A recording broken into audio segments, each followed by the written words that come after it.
Welcome to Beyond the Beers. Men breaking the stereotype through conversation. We men love a good yarn, some banter, even better over a beer or 10.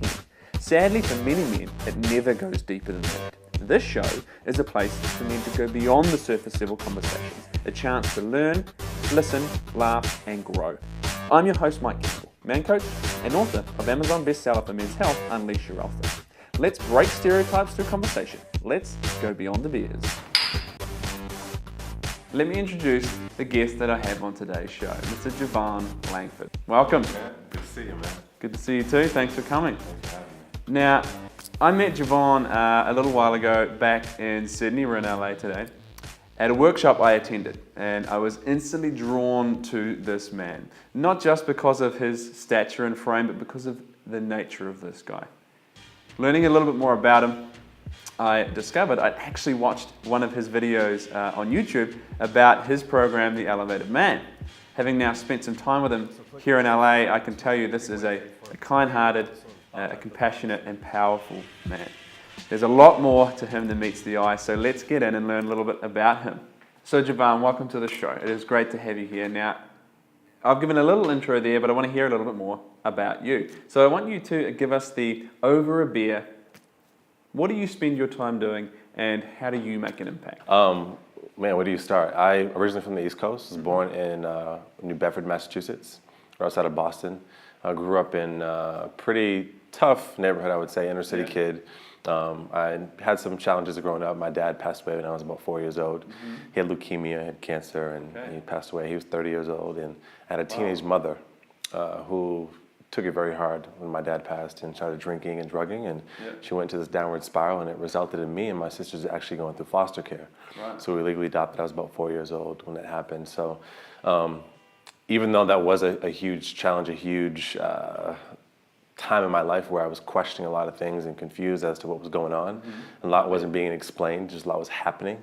I was in a house that was filled with love. I was in a house that was filled with a nurturing nature. The foster place. Absolutely, yeah. The woman who raised me, I went through a little bit of a challenge for a little bit, and then my grandmother, she actually legally adopted me and two of my sisters. So I'm the oldest of 5 and only boy. So God bless me, please send prayers my way. But I have an amazing family, and I'm very grateful for that. And just growing up in a household that's filled with feminine energy and filled with love, it definitely served me in a lot of ways, but it also presented a lot of challenges for sure, especially growing into what it meant to be a man. Nowadays, I'm living in Hollywood, living in LA. I've been here for the last several years working in entertainment. I own a digital agency in LA called Thought Life Media, and I also do men's coaching. It's truly something I've become very passionate about as of late, being able to travel the world, facilitating workshops, working with men, supporting them in truly reframing the stories that are not serving them in their lives, and teaching them how to create and live their legacy now. Growing up in that house with women, like I said, it presented challenges. I had a very hard time connecting with my male counterparts. I didn't have a lot of male friends growing up. It was a very big challenge for me. And about my sophomore year of high school, I got really good at basketball. So I played, and you can't tell on camera, but I'm 6'6". I'm a pretty big guy, and got really, really, really good. And a lot of schools started recruiting me. And that's when the girls started showing up, and like the newspapers, write-ups, and colleges are reaching out. And so I went through this phase where I had friends all of a sudden, and then people were worried about who I was all of a sudden. I got seen and heard, and it was very different. Yeah, it was a big shift.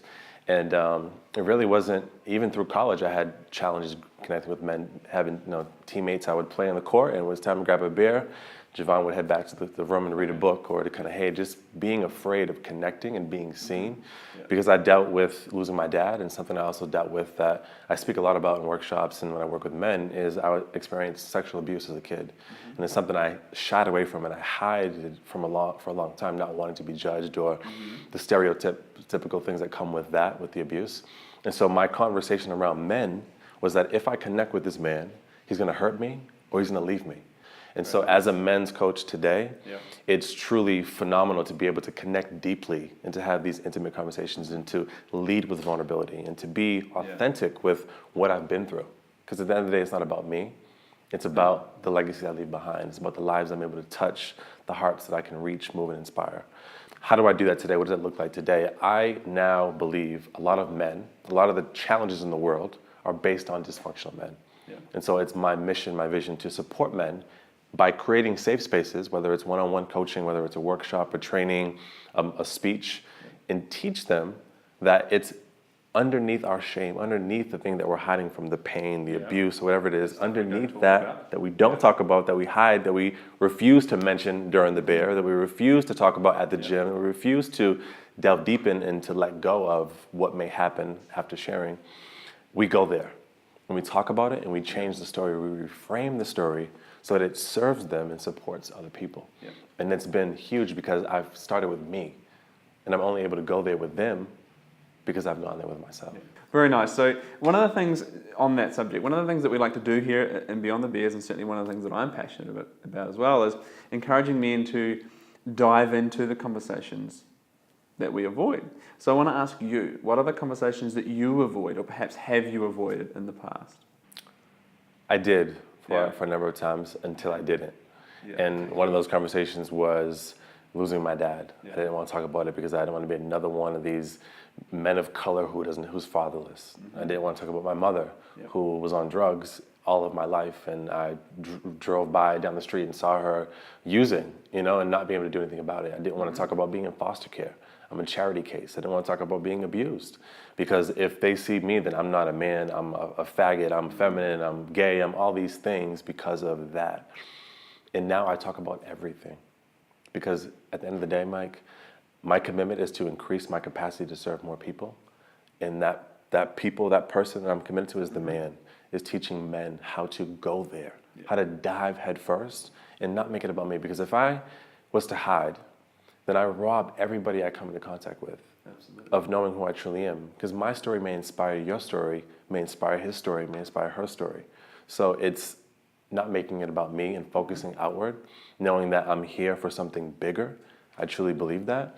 It's one thing to talk about it, but action is all that matters at the end of the day. It's the result, right? Absolutely. So a lot of the stuff you've shared, you're talking about coming from a place of your heart, right? So I wanna ask you, there's obviously a lot of intuition and gut for you. So does that translate to having an actual conscious set of rules or maxims or guidelines that you live by that determine and help guide what you do? That's a good question. I would say, for me personally, it would be relationships. Relationships for me are currency. And what I've done over the last, I'd say 2 years, is invested and become very conscious of the people I spend time with. Because they influence the way I show up, they influence the language, they influence how I communicate, what I think of myself, what I think of the world. And perception is everything. If I perceive that I'm going to be a millionaire or I'm going to be successful, then I will create that. Just my actions will follow that, right? If you are constantly put down and told that you're not enough and that, maybe one day you'll be successful, or I don't think that you're a good looking person, or it's just like this dark cloud. And this can also be internal as well as external, right? Yes, but it starts from the environment. We're told this. It's that moment where you're in the mirror in the bathroom and your dad walks in and says, "Get out the mirror, you ugly," whatever, you fill in the blank, right? Yeah. And then for the rest of your life, that story gets reinforced, and it crystallizes in our mind, and we perceive ourselves as that ugly, fill in the blank. Yeah. And now we navigate that, we bring that into relationships, we bring that into work, we bring that into friendships, and it takes work to melt that crystal of I'm not enough, that I don't look good. Yeah. So that's the reframing. And every workshop, every book, every podcast that I read and listen to, it just chips off a little bit, and we're constantly under construction. What is it you think it is to be a man? What's your picture of what it is to be a man today? Man, such a beautiful question. I feel, I could talk about this for days. I can come at this from so many different angles. Give me your short. But I'll give you the elevator speech. What it means to be a man. There's being a man, then there's being good at being a man. Being good at being a man is the aggression. It's the show, right? And being a man is embodiment. And so being a man, when you embody being a man, it's three things for me. It's authenticity, integrity, and maturity. That's what a man is. Someone who shows up authentically, who stands in integrity, and operates and acts with maturity in his life. That's it. And when we talk in the workshops with the mentor, we say there's 3 things that every man aims towards. So A, authenticity, I, integrity, and M, maturity. And in short, that's what I would say. Okay, so to wrap up the topic of conversations, that's why we're here, connecting and having conversations. So I want to ask you, what do you think is the bigger conversation that needs to be had, and are you having it? To create content, community, and conversations around this to support men breaking through the conversation and living their legacy. Like, everyone gets to live their legacy. You know, I'm 28. I don't have to wait until I'm 82 to leave a legacy. I'm doing that now, you know? So I'll say at 82, for the last 60 years, I've been doing this work. Does that make sense? Absolutely. And everyone gets to do that. And, you know, between YouTube videos, between coaching, between the Elevated Man coaching program online, between one-on-one coaching, between working with, you know, Connor Beaton and Man Talks and bringing that to LA, these are all platforms for men to come join. I don't want there to be an excuse. There's the Oprahs for the women, and there's Ellen DeGeneres, and there's women camps and Girl Scouts and all this stuff for women, but I don't want men to have an excuse anymore. I'm not calling them out, but I am calling them forward and saying that you have no more excuse. There's so many platforms now. There's so much access. So you no longer need to be attached to the story. You have an opportunity to change it, your life, change your story, and to show up as the powerful, vulnerable, authentic man that you were meant to be. Absolutely. Awesome. I love that. JuVan, thank you very much. Appreciate for you, coming brother, on the man. show. Thank you for having me.